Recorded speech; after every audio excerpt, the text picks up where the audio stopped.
time when we begin this study is BC 534, when Daniel had the vision recorded here. The place where he was, the junction of the Tigris and Euphrates River, near that place. The speaker, the angel Gabriel, the inspired recorder, the prophet Daniel. And we're going now to go through this 11th chapter, first of all, and insert as we go along what we believe to be the fulfillment of the prophecy, according to the records of history, the best that we can find, beginning with the reign of Darius in Daniel's time, who conquered the city of Babylon and captured it from the Babylonians, to the reign of Tiberius Caesar and the crucifixion of the Prince of the Covenant. This is the first part of this vision. Cyrus the Great, who reigned from 558 to 529, was a Persian who conquered Media and Babylon, and Darius the Mede was a governor of Babylon under Cyrus.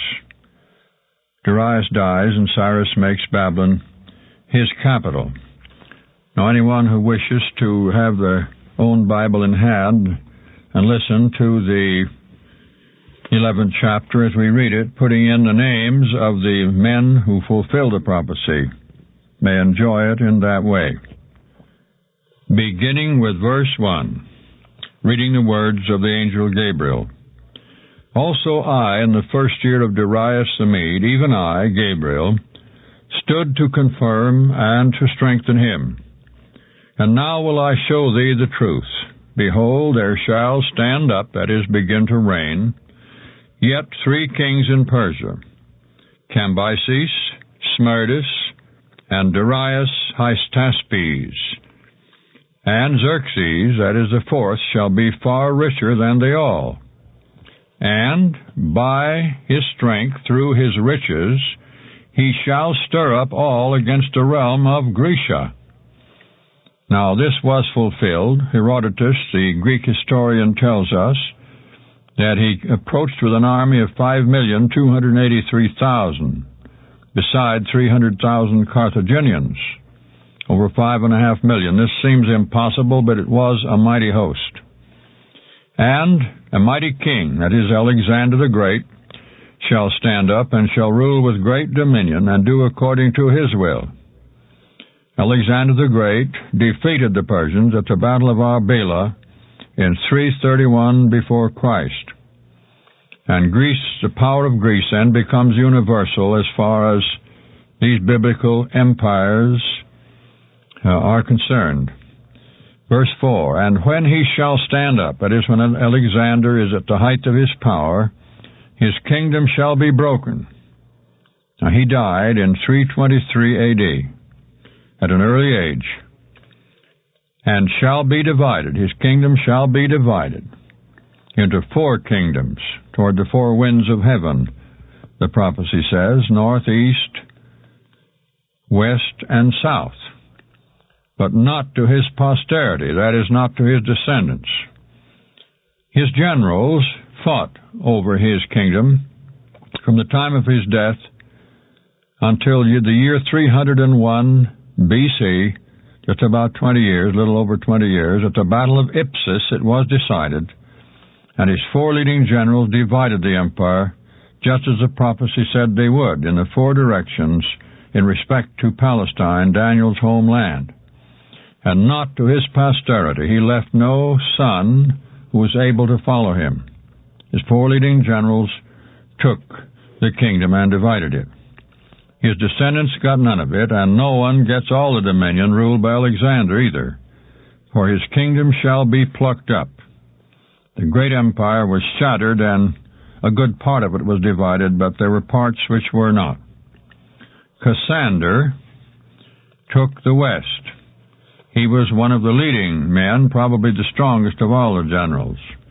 Lysimachus taking the north, Seleucus taking the east, Ptolemy taking the south.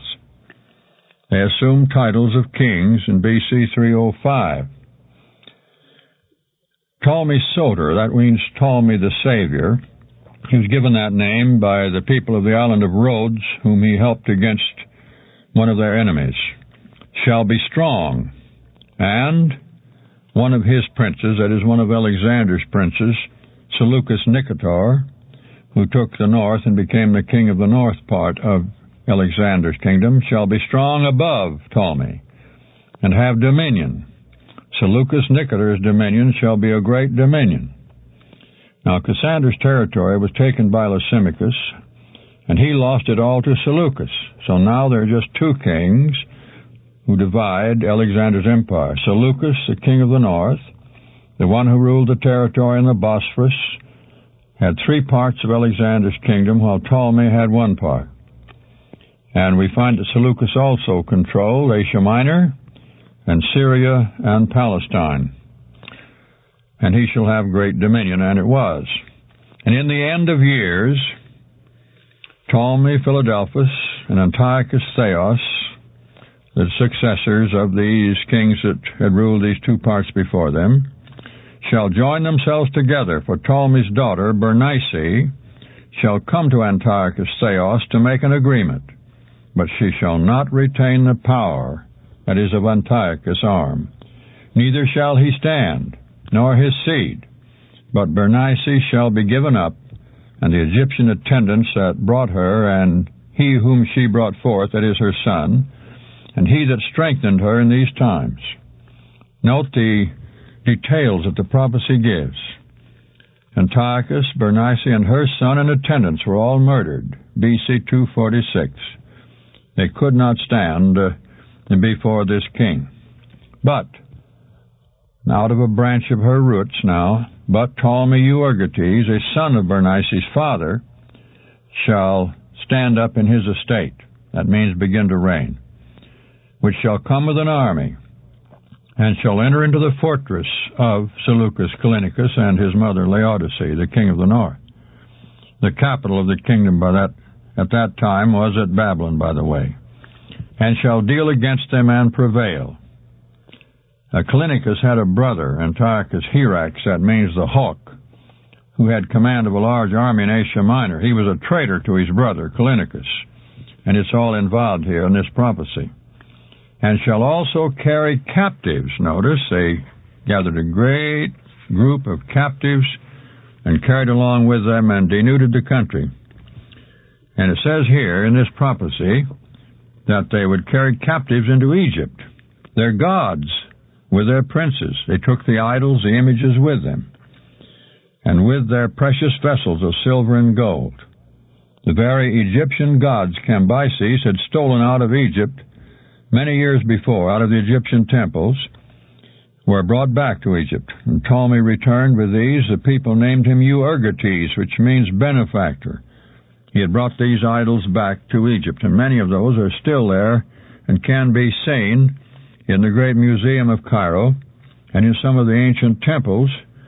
Those gods had had a long journey to the east, been carried away into Syria, or rather Assyria and Persia, in that part of the world, and now were brought back to Egypt by this Ptolemy Euergetes. Ptolemy the benefactor, they called him. And he brought back a great deal of silver and gold, this prophecy says, at least $30 million worth of gold. And it says here that he shall continue more years than Seleucus Callinicus, the king of the north. So he lived longer, this king of Egypt. Euergetes lived between 4 and 5 years longer than Callinicus, and he died in 221 before Christ. So, this king of the south, Ptolemy Euergetes, shall come into Seleucus Callinicus' kingdom, in the king of the north. He's going to invade the north, and shall return into his own land. Now, this remarkable campaign only lasted about 1 year. Armies couldn't move so far and so fast then as they can now. They had to move on their feet and either carry their food with them or rob the country as they went. The latter was what they usually did. And on Euergetes' march home, he visited the temple at Jerusalem and laid gifts upon the altar there. And this brings you to, down into about 240 along at that time. But Seleucus Callinicus, that's the king of the north, his sons, Seleucus Caranus and Antiochus Magnus, we don't need to remember all these names, but these were the sons, these sons shall be stirred up and shall assemble a multitude of great forces. They got up a big army to go down into Egypt and try to get even with the king of Egypt. In fact, they didn't hold back from poisoning and otherwise killing their political enemies in those days. And his forces, a great force from the king of the north, now starts south. And Antiochus Magnus shall certainly come and overflow and pass through. He recovered Syria from Egypt and Phoenicia, all except the city of Sidon. He established winter quarters at Ptolemais in B.C. 218. That was, Ptolemais was not far there on the coast from Jerusalem, a little bit north of it. And so you see he'd pushed down quite a ways. The Egyptian king had captured that part of the country. They fought back and forth over Palestine. And now the king of the north, Seleucus, Antiochus Magnus, those two men worked together at first, and finally his brother Magnus went on and raised this great army and took back a lot of the territory their father had lost. Now we come to the 11th verse of the 11th chapter of the book of Daniel.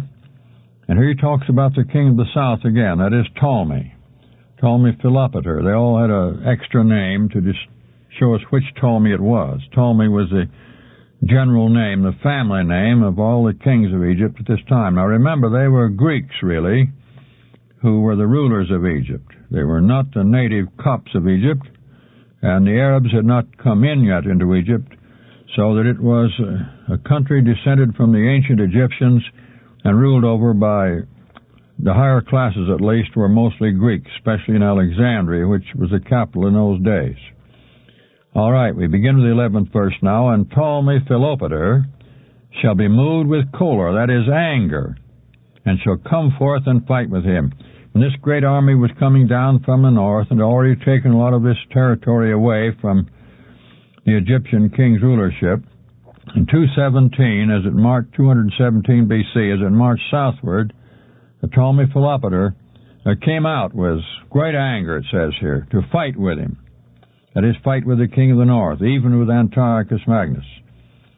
Well, what happened? What happened in this war? And Antiochus Magnus shall set forth a great multitude, but the multitude shall be given into the hands of Ptolemy Philopater. That was at the Battle of Raphia. There were about 62,000 foot soldiers and 6,000 horse and 102 elephants in that battle. Remember, that is in the battle of the great multitude brought down against Egypt. Remember that the elephant in those days was the same as the tank in these days. The horses are terribly afraid of elephants. And often just one elephant would set a whole squadron of horses mad, and they'd be ruined as far as doing anything in a battle. But this king had 102 elephants. He had a mighty line that couldn't be broken very well by horsemen or foot soldiers, and could trample right over the usual soldiers as they tried to carry on the battle. So we can imagine in those days 62,000 men was really a big army. And the feeding of them and taking care of them was a terrible thing. And you can imagine the devastation of the country as these armies went back and forth, north and south. The king of the south, Egypt, and the king of the north, whoever ruled Palestine and Syria and what is now Turkey, back and forth they fought, year after year and century after century. Now verse 12. And when Ptolemy Philopater, as the king of the south, hath taken away the multitude, he was engaged in this great army, this multitude of Antiochus Epiphanes, or Antiochus Philopater rather, his heart shall be lifted up. This battle encouraged him to win such a battle as this and destroy such a great multitude as this, made him very proud and egotistical. And he shall cast down many 10,000s. Well, unfortunately, he began persecutions of the people at Alexandria in his own country, and in Jerusalem and elsewhere. In Alexandria, there were probably at this time several 100,000 Jews. They had a great settlement there with many synagogues. They controlled a lot of the business. They had famous scholars. They added greatly to the economy of Egypt in those days. And of course the king, this Greek king, was a pagan, and he was stirred up by the pagan priesthood to persecute these people, which he did. And also, even now controlling Palestine, he went so far as to persecute them in their own country, in Jerusalem. He shall cast down many 10,000s. But notice the next words, but he shall not be strengthened by it. These acts turned many of his own nation against him. Not only of the Jews, who were a strong group in the country, especially in its economy, its business, the making of arms, of all these things, but great many of his own people turned against him because it hurt their business, hurt their economy. And so the king really did not gain by starting these religious persecutions. Nearly always in the history of men, history of nations, religious persecution has hurt a nation. We know that in the Middle Ages, persecution of religion hurt the countries where it was practiced, hurt them economically and in every way. Later on, in the 16th century and the 17th century, great bodies of people had to flee from their own countries, and many of them were the best artisans, the best workmen in many lines, and successful businessmen, so that the countries took many years, some of them centuries, to recover from their loss. Now we come to verse 13. This says here that this king of the south was not strengthened by his attempt to wipe out thousands of people, even tens of thousands. Now the king of the north is brought in again, for Antiochus Magnus, who was still the king of the north, shall return. Now he got whipped the first time he went down with this big crowd, but he shall return. He didn't give up easy. He advanced back to the south again, through Syria, down into Palestine, ready to fight again, and shall set forth a multitude greater than the former. Now that was a great army which he brought down there, with its 102 elephants and 5,000 horsemen and 60,000 footmen.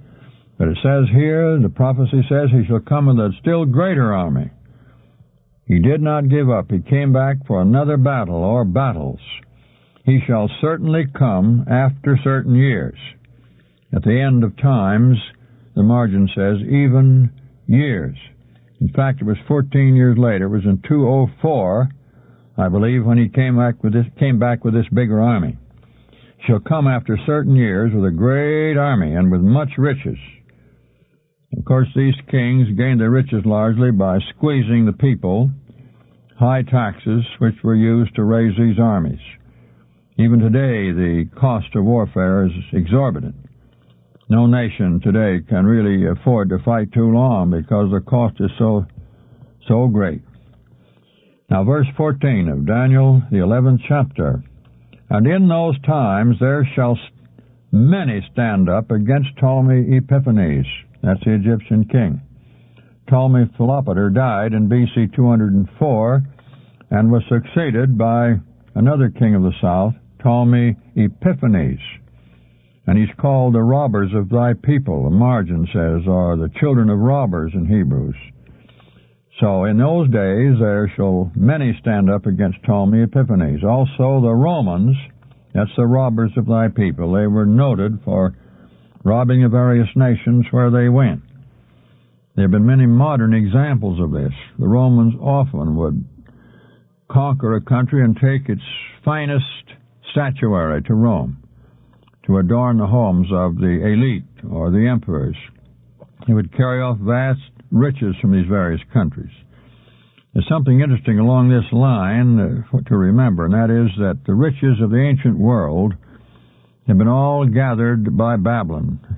Babylon became the richest city of the world, the first of the four great empires of prophecy. Of course, no one knows the actual amount of the gold treasure of Babylon. She was called the Golden City, but it was a vast treasure. When Babylon fell, this great treasure, of course, was captured, taken by the Persians. They added to it greatly. Their empire extended to 127 provinces from India clear to Ethiopia and Africa, and through the 2 or 3 centuries that Persia ruled the world, civilized world of those days, she greatly added to this treasure. Then, when Medo-Persia went down before Alexander the Great, he, of course, took the treasure of Persia and added to this by his great invasions clear into India and over much of the ancient world. So the treasure was a vast one. And finally, when Rome came, the fourth great empire, she inherited the treasure of the Greeks and added to this. As long as this treasure was extant, the civilized world carried on business pretty well.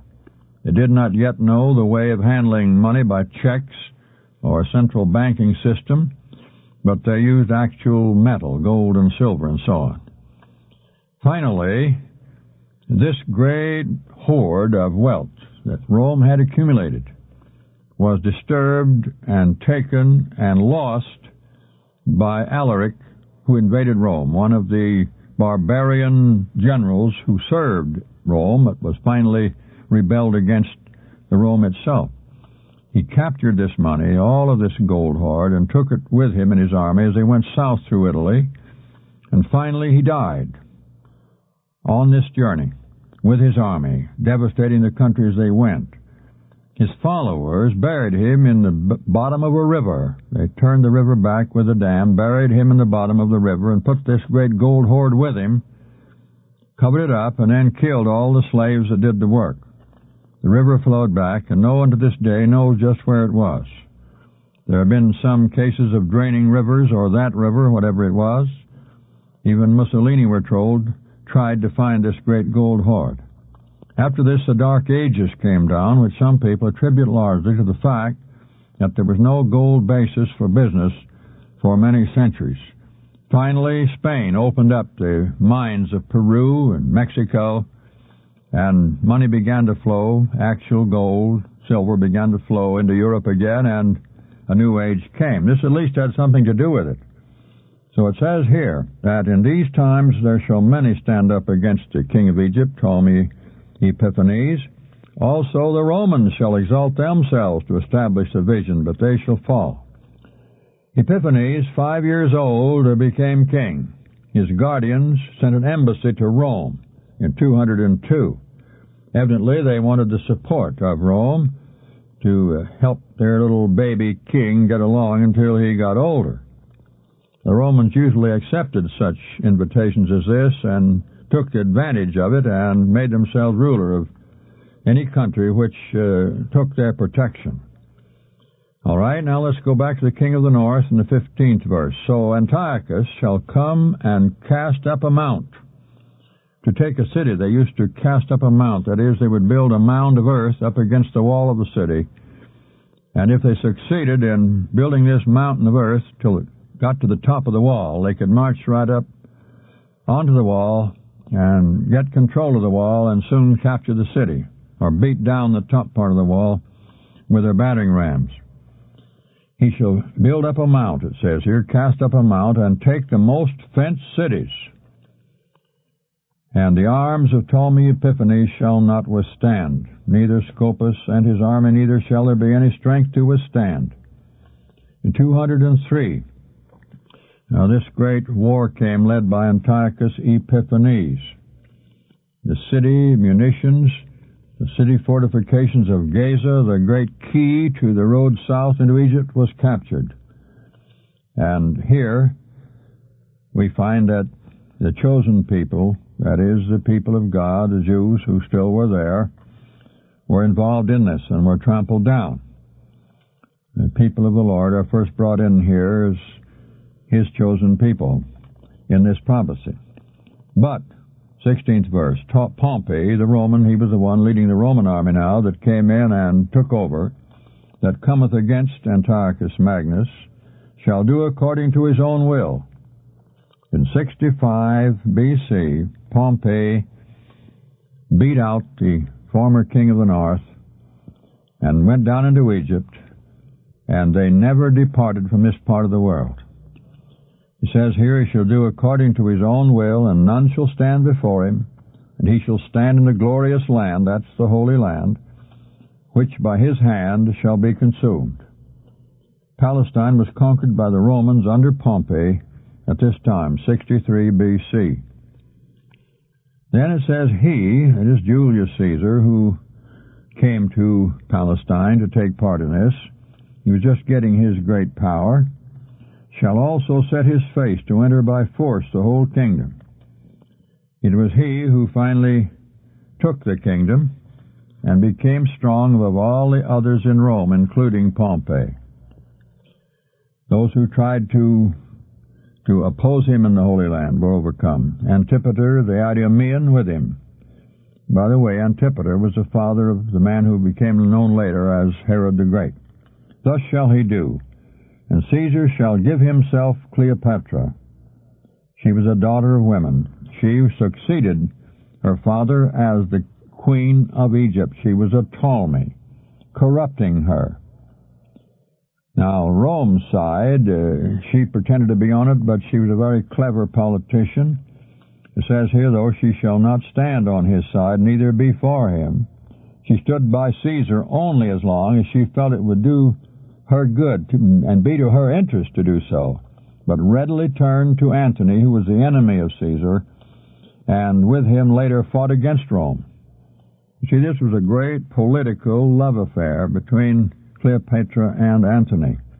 And Antony, Pompey, and Julius Caesar were rivals for the power of ruling the world. Now we come to verse 18. After this shall he, Caesar, turn his face unto the coastlands, and shall take many. The coastlands ruled by Pharnaces he captured in 47 B.C., that is, coastlands of Asia Minor. And that's where he sent that very famous report home, Veni Vidi Vici, I came, I saw, I conquered. But Brutus, a prince called here in the prophecy, Brutus was his enemy from Rome, but Brutus, for his own behalf, shall cause the reproach offered by Caesar to cease. Without Brutus' own reproach, he shall cause it to turn upon Caesar. Caesar was ready to take the crown as king and close the history of the Republic of Rome in name as it had already ceased to be in fact. Brutus posed as a friend of the Republic, and Caesar's overwhelming ambition was made the occasion of his death. Brutus led a group of men to kill Caesar, and Caesar was slain right in the forum where he had been speaking, and these men who claimed to be patriots upholding the Republic assassinated him. The story is that when he saw among these men his friend Brutus, he couldn't believe it hardly. Up to that moment he had been attempting to defend himself with his stylus, his writing instrument, which is like a sharp-pointed knife. There were 27 of these assailants. Their faces were covered. And when his robe was pulled away and he saw the face of Brutus, he said, Et tu, Bruti, thou too, Brutus. And he just covered his face and permitted them to finish him off. Now we come to verse 19. Then Caesar shall turn his face toward the fort of his own land, but he shall stumble and fall and not be found. This refers, of course, to his death. This is the last return of Caesar, probably from the Spanish rebellion. When he came back to Rome, he was assassinated when presiding at the Roman Senate, March 15, B.C. 44, the Ides of March. Then shall stand up in Caesar's estate Augustus Caesar, a raiser of taxes in the glory of the kingdom. He's called here a raiser of taxes. He came to the throne now and took the place of Julius Caesar. Of course, they still called themselves Republicans. They still claimed they were acting as a republic and got their authority from the Senate. But this statement here in the prophecy that he was to be a raiser of taxes is certainly appropriate, because that's exactly what he was. And you remember that it was when he had the whole world of the Roman Empire enrolled for taxes that Jesus was born in Bethlehem of Judea. And Joseph and Mary had to take him to Bethlehem. Everyone had to go to their hometown to enroll for these taxes, the paying of these taxes. So it's very appropriate here in the prophecy, long before Augustus Caesar was born, to be called a raiser of taxes. 21st verse. And in Augustus' place shall stand up Tiberius, a vile person, to whom they shall not give the honor of the kingdom. In AD 14, he had ruled under Augustus 2 years, or from AD 12. Augustus himself said of Tiberius that he was too vile to follow as imperator or emperor. Tiberius was really his adopted son, and he ruled with Augustus for a number of years before Augustus died, and then Tiberius took over. But he shall come in peaceably, that is, with no fight, no battle, which he did. He just inherited the power of ruling the Roman Empire when Augustus died, and obtained the kingdom by flatteries. He pretended to be very diligent and virtuous, and his mother obtained the kingdom for him by flattery. 22nd verse, Daniel 11. And the arms of the overflower, that's Tiberius, shall be overwhelmed. He died in AD 37. Jesus died on the cross in 31 AD, as near as we can tell, right at that time. He died during the reign of Tiberius. We're here following Bishop Newton's rendering. Tiberius, who was a flood or an overflower, was himself to be overflown. He was smothered to death by Marco in behalf of Caligula, who desired to succeed him as the ruler of Rome. So it says here in this prophecy, Tiberius shall be overflown from before him, and shall be broken. Yea, also the prince of the covenant, that's Jesus Christ our Lord, shall be broken. The crucifixion taking place in the spring of 31 AD at the Passover season. It was in this reign, with Tiberius as emperor and Pontius Pilate as governor, that the crucifixion took place. Now, having brought down the secular events to the first coming of Christ, the angel goes back to the beginning of the Jews' dealings with Rome and brings down a direct line of events to the second coming of Christ. Now for part 2 of this prophecy of the 11th chapter of Daniel, from the league between the Jews and the Roman Senate to the reign of Christ. Verse 23. And after the league, the Jews, made with Rome, he shall work deceitfully, for he shall come up and become strong with a small people.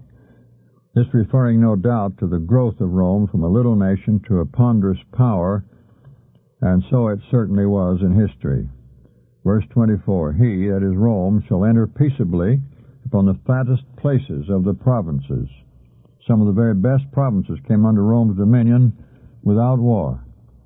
And he shall do that which his fathers have not done, nor his fathers' fathers. He shall scatter among them the prey and spoil and riches. Instead of stripping some of these provinces, even though obtained by battle, great wealth was distributed among the people. Yea, and he shall forecast his devices, he shall think his thoughts, from Rome, against the strongholds, even for 360 years, that is, for a time. A time, the word called a time in this prophecy, is a prophetic year, or 360 prophetic days. But a prophetic day stands for one literal year. So 360 prophetic days equal 360 years. Rome became master of the world. These years must be reckoned from the time that she did become master, on the defeat of Egypt at the Battle of Actium, BC 31, September 2. The time will end 360 years later, sometime during the year AD 330, when Rome would cease to be the fortress from which wars were planned. And Augustus Caesar shall stir up his power and his courage against Antony and Cleopatra with a great army. Cleopatra was the queen of the south. And they shall be stirred up to battle with a very great and mighty army, but Antony shall not stand. For the Romans, now notice what the Romans did with this Egyptian army, and it's a mixture of Greek armies too that Antony had raised to help Cleopatra, and the big navy, which she added to, about half of the ships, by the way, shall forecast devices against him. Then Cleopatra, in the middle of that battle, deserts, and then Antony follows. And as soon as the army heard of it, they went over to Augustus. We're reading verse 26. They, yea, Antony's allies, that feed of a portion of his meat shall destroy him. And his army shall go over to Augustus, and many shall fall down slain. 27th verse. And both these kings, that's Antony and Augustus, both these kings' hearts shall be to do mischief, and they shall speak lies at one table, but it shall not prosper. For yet the end shall be at the time appointed. Their efforts to make Rome eternal would not prosper, nor did their efforts to divide the world between themselves and still be friends. That did not take place. In spite of everything, they became enemies and continued enemies until Antony came to his end in Egypt when he followed Cleopatra, and she died by her own hand when she caused the poisonous asp, the poisonous serpent, to bite her. It was sent into her in a bunch of flowers, so that someone had apparently given her these beautiful flowers, and the dangerous snake was hidden in them. This was done at her command, so that she would not have to grace a Roman triumph for Caesar Augustus. She couldn't endure the thoughts of it. So she died there in Egypt, in Alexandria. And Antony had already died at his own hand. Then shall Augustus return into his land with great riches. The covenant of God, or the holy covenant mentioned in this verse, is, in its broad meaning, the gospel, or the good news to man. So in prophecy it would not only cover the words of the promise, but the word of God, the promised land, the plan of salvation. We think it here refers to the land of Canaan, included in God's promise to Abraham. Then shall Augustus return into his land with great riches, and Titus' heart shall be against the holy covenant, and he shall do exploits and return to his own land. At the time appointed, Constantine shall return. Now we're going on down fast till the empire becomes Christian in 330, and come forward toward the south, but it shall not be as the former or as the latter. The times appointed, or the end of the 360 years, ended in AD 330, at which time Constantine made Byzantium his capital and called it Constantine City, or Constantinople. Some people called it New Rome. Rome ceased to be the fortress from which devices were to be forecast. It ceased to be the capital of the Roman Empire. And this empire's capital then was moved over to the Bosphorus, where we call it today Istanbul. Now, 30th verse. For the ships of Carthage shall come against Rome, or the ships of Kittim it's called here in the prophecy. Therefore Rome shall be grieved and return and have indignation against the holy covenant. So shall he do. Roman emperors shall even return and have regard unto them that forsake the holy covenant. Against the true gospel, or those who hold fast the true profession of faith, they began to fight, began to work. And here this statement that they shall have regard unto them that forsake the holy covenant refers to the agreement between the civil arm and those professing Christians who left the cover of God's mighty arm to accept the help of the state. And arms shall stand on his part, shall stand on the side of eastern Rome, which with those that forsake the holy covenant shall pollute the sanctuary of strength, Rome. And they shall take away the pagan worship, and they shall place the papacy. The arms of eastern Rome, now the empire had been divided, united with apostate Christianity, nominally found at that time, to take away the pagan worship of the country. And the papacy is placed in AD 538 by decree of Justinian, made effective on the overthrow of the three Arian powers. Remember that there were three powers who did not accept the orthodox teaching of the deity of Christ. And these three powers followed the teaching of a man called Arius, and were called Arians. These three powers were the Vandals, the Heruli, and the Ostrogoths, three of the Germanic tribes which divided up the Roman Empire in these days. And so this great change took place. And such as do wickedly against the covenant shall papal Rome corrupt by flatteries. But the people that do know their God shall be strong and do exploits, those who keep the knowledge of the truth uncorrupted. During those days there were many true believers in all countries, especially the mountainous areas where they could hide and hold up the purity of the gospel, like the Albigenses and Waldenses, the Paulicians, and many of simple believers who, when the state and the church were united in a worldly system, continued on to be faithful to God. And they, the Waldenses, Albigenses, and others that understand among the people, shall instruct many. Yet they shall fall by the sword and by flame and by captivity and by spoil many days. That refers to the 1260 days of papal supremacy, no doubt, from 538 to AD 1798. Now when they shall fall, they shall be helping with a little help, with the Reformation, in other words, but many shall cleave to the Reformers with flatteries. The Reformation did not stop the martyrdom of dissenters from Romanism, but helped to bring the 1260 days to an end. The Reformation became popular, and many joined, not of principle but of policy. The next terrible step was the uniting of the Reformed Church itself with the state. Persecution again resulted. Verse 35, and some of the reformers shall be martyred, to try them, and to purge, and to make them white, even to the time of the end, because it is yet for a time appointed. The power of the papacy is here distinctly said to reach the time of the end. By this we may know that that period spoken of as the time of the end begins at the close of the papal 1260 years, or in other words, in AD 1798. And the king, that is France, who had now become the leading power in Western Europe, shall do according to his will. He shall exalt himself and magnify himself.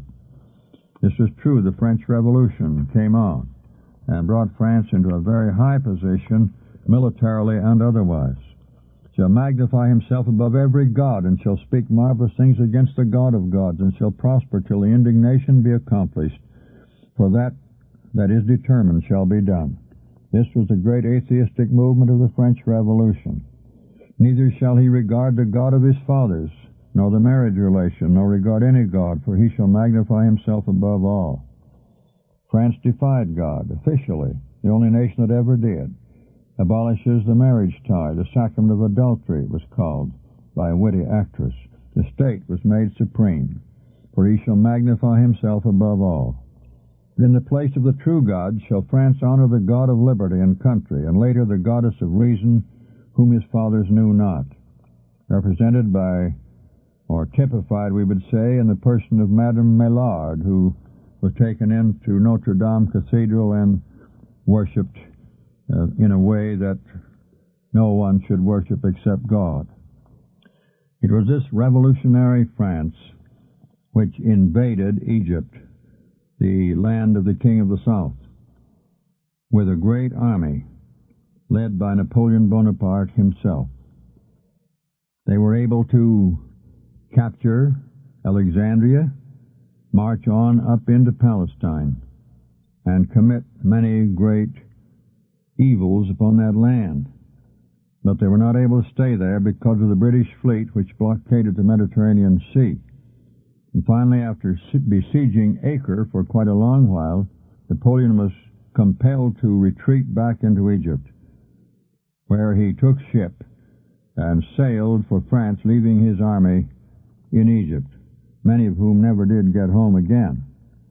This brings us down, you'll see, to almost our own time.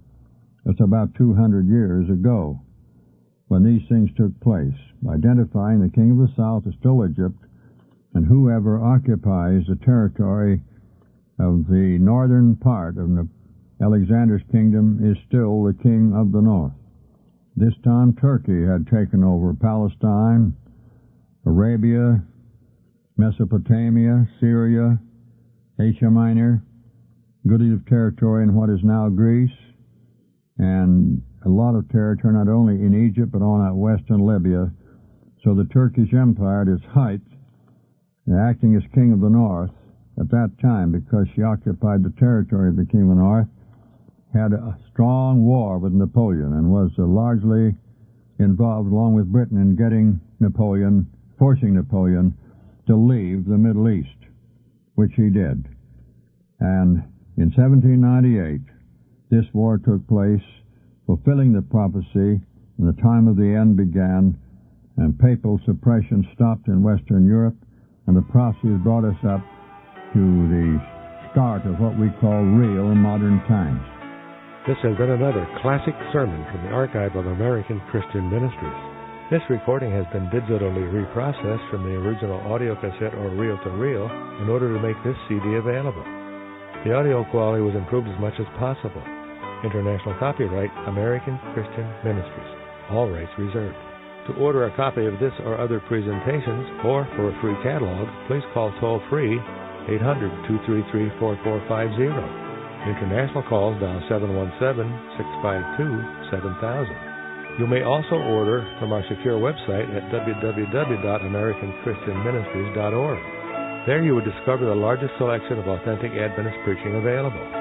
You can trust ACM. There is no compromise here.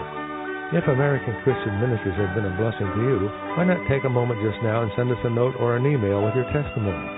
We'll share it with our speakers and volunteer workers to encourage them. Your prayers and continued financial support are very important to ensure the continuation of this ministry, as we help prepare America and the world to meet Jesus Christ. He's coming soon.